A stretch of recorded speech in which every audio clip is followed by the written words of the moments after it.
was a little nursery rhyme of Symbol Simon. The next one comes from Mr. Joseph T. Rucker, Jr., of 500 Rivera Street, San Francisco, California. Why was it necessary for the bird Antarctic expedition to take along a refrigerator? I really ought to give that to Mr. Kieran because he's the bird expert here, but I think I'll throw that Mr. Jaffe's way. Why was it necessary for the bird Antarctic expedition to take along a refrigerator? Anybody know? Wanted to keep things warm down there. Wanted to keep things warm down there. As a matter of fact, you're fairly warm. Yes. Mr. Jaffe, can you give us the correct answer with a hint from Mr. Kieran? Why, my answer is practically the same as Mr. Kieran's. Well, then keep quiet. Want to enlarge on Mr. Kieran a little? Well, except that certain foods deteriorate at very low temperatures. Yeah. Whereas the temperature of the refrigerator can be controlled above the temperature of the outside. That's right. For example, some of the vitamins are destroyed at very low temperatures. Yeah. In other words, it's warmer inside the refrigerator inside, yes, than it is outdoors. That is the correct answer. The gentleman who sends this in, Mr. Rucker, says that his father was in the bird Antarctic expedition, and he knows that that's what they did use. They used the refrigerator for keeping meat and other food from freezing. Don't know what those foods were. I suppose things like cold cuts, cold slaw, maybe. Pass that by. We've lost $10 so far. I'll see if I can't get them up to $25. Plus a discount. This one comes from Mr. Robert Kaltenborn of Brownstown Road, Larimer, Pennsylvania. Identify 5 of the following, and there are 6 words. I'll read them quickly. Tata, dada, jada, kaka, maha, umpa. Begin with the first. Tata. Mr. Howe. That's the name of a large steel works in India. Go on. Prove me wrong. Prove me wrong.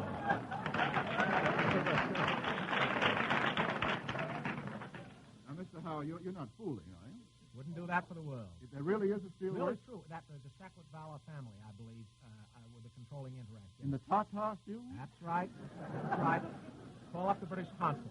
Goodness gracious me. All right, count it right. It also means bye-bye or goodbye. Ta-ta. However, I'll allow steelwork. Dada. D-A-D-A. Dada. Volunteers. Wasn't that a school of painting? Yes.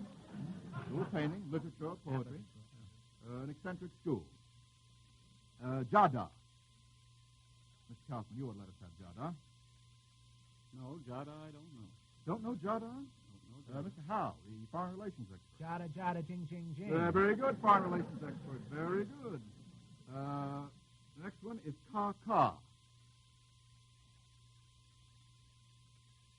How is it spelled? Ka-ka is spelled K-A-K-A. Mr. Flannery, I think that's a disease. No, it is not. Not yet, as far as I know. Mr. Jaffe, no, ka-ka is not a disease. Got 3 so far. You really ought to know that one, Mr. Kieran. Not the cry of the crow misspelled, is it? It might be. We'll allow it. It's a New Zealand parrot. A New Zealand parrot. Everybody knows that. The next, maha. Maha. M-A, space, pause, ha.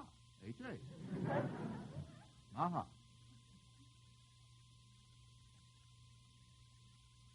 Don't know. A baboon. Everybody knows a maha is a baboon. And finally, umpa. Umpa. Mr. Kieran.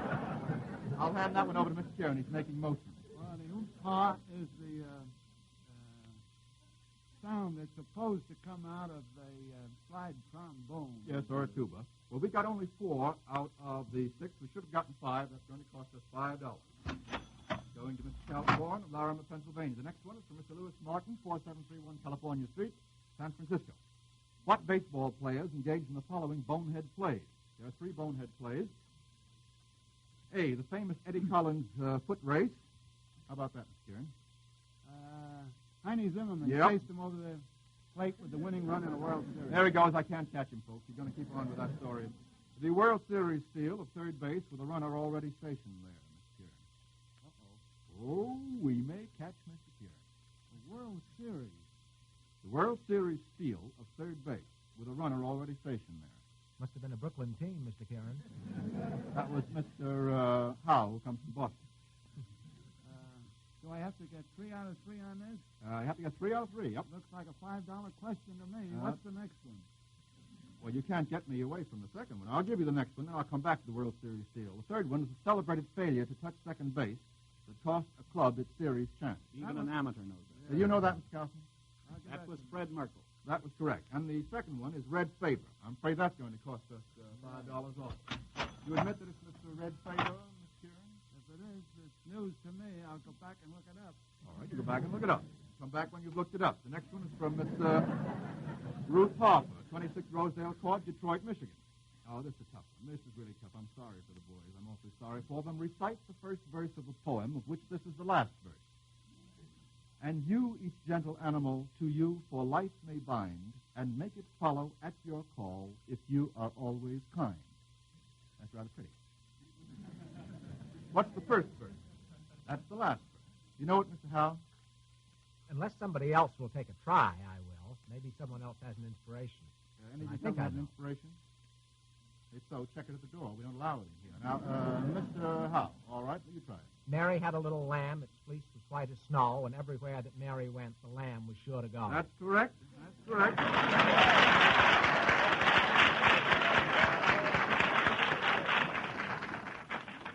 The next one is from George Rufus Johnson of Birmingham, Alabama. Do the following nothings mean something to you?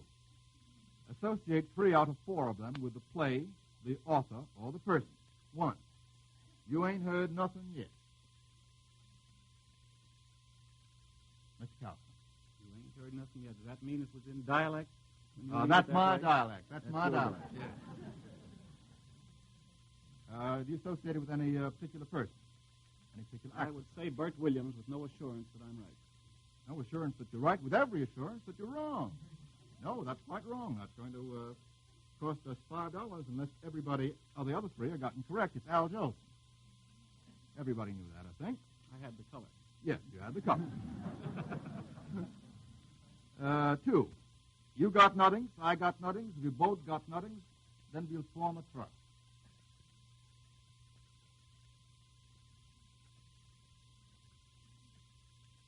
It sounds like Sam Bernard. No, I wish you wouldn't come to bat so often, Mr. Kaufman. Very nice fellow, but how about it? How about it? No, Sam Bernard's wrong. Weber and Field? Yeah, Weber and Fields is correct. That was the science expert. That's 2 wrong. I got plenty of nothing. I got plenty of nothing. Mr. Kaufman? Porgy and Bess. That's right.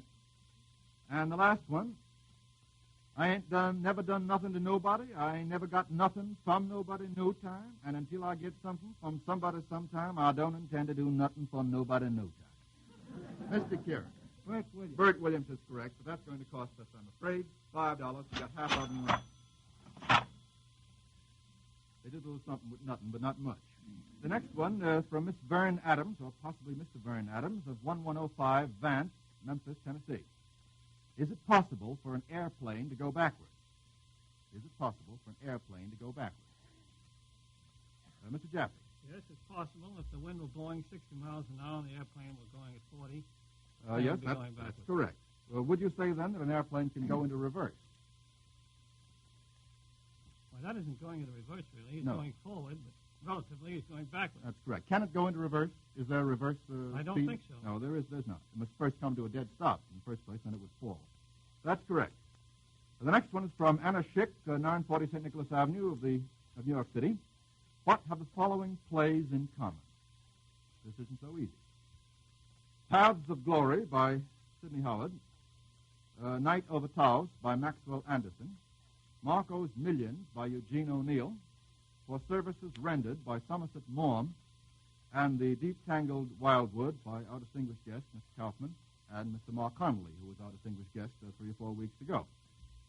What have those plays in common? If you don't get this, Mr. Kaufman, I don't think anybody would blame you. Box offices. Mr. Kieran. Would you read them again, Mr. Yes, Cattleman, a little more slowly. Paths of Glory, Night Over Taos, Marco's Millions, for services rendered by Somerset Maugham, and The Deep Tangled Wildwood, which I need not recall to you, Mr. Kaufman.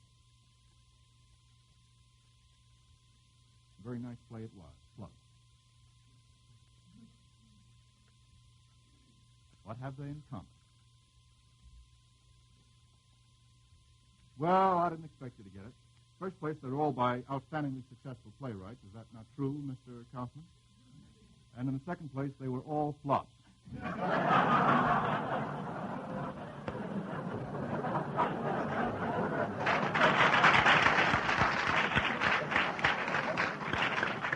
right. I told you I'd get them out to $25. See if we can get them down to $30. This one from Miss Edith Walton, 202 South Ellis Street, Salisbury, North Carolina. Give 3 instances, in fact or fiction, in which an apple played a memorable part. 3 instances, in fact or fiction, in which an apple played a memorable part. Mr. Kieran. Well, the apple that caused the Trojan War. Yes, that's correct. Paris. Paris and the Golden Apple, that's one. And the apple, the golden apples that were dropped in the time that Atalanta ran her future husband a foot race. That's correct. That's 2.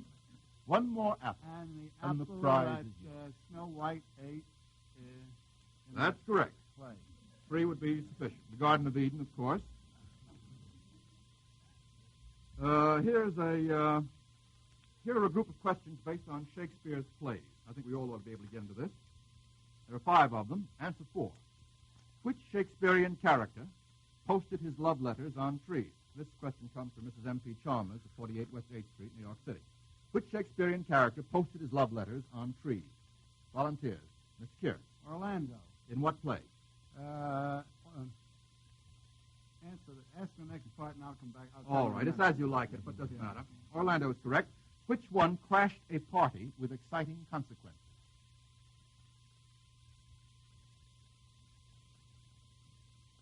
Go a little faster on this one. I haven't got much time. What is it? Which one? Lover, was it? Which one crashed a party with exciting consequences? No, it's Romeo. You remember in the play called Romeo and Juliet by W. Shakespeare. Which one wooed a queen in asinine fashion? Let's have it quickly. Bottom. Bottom is correct. Which one was happily married to the most hard-boiled of women? Or at least married to the most hard-boiled of women? Possibly happily. Petruchio. No, that's not correct. That's what I said when I saw this question. Macbeth. Macbeth is correct. Which one wins his bride by making a good guess? In The Merchant of Venice. Yes, what was his name, do you know? Yes, Antonio. No, it was Bassanio. I'm afraid, therefore, that's going to cost us $5. We got about 3 3/4 out of 5 on that one.